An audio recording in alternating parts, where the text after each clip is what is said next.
ప్రతి అడుగులోనూ పరీక్ష, ప్రతి చూపులోనూ నిరీక్షణ.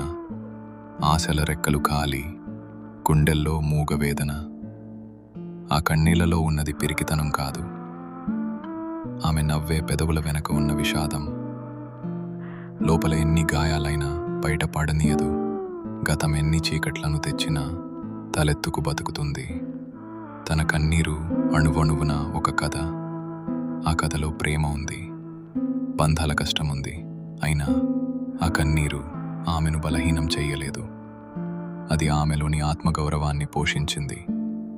ఏమీ చెప్పకుండానే ఎన్నో నేర్చుకున్నది. ఏదైనా సరే ఎదురు నిలిచి పోరాడింది. ఆమె బాధ ఆమెకు ఒక ఆభరణం. అది ఆమె గర్వం, ఆమె నిజమైన అందం. ఇది ఒక ఆడపిల్ల కన్నీరు. అది కరిగిపోయేది కాదు, కదిలించేది. కన్నీటి అలల సాగరంలోనూ ఆమె తలెత్తుకు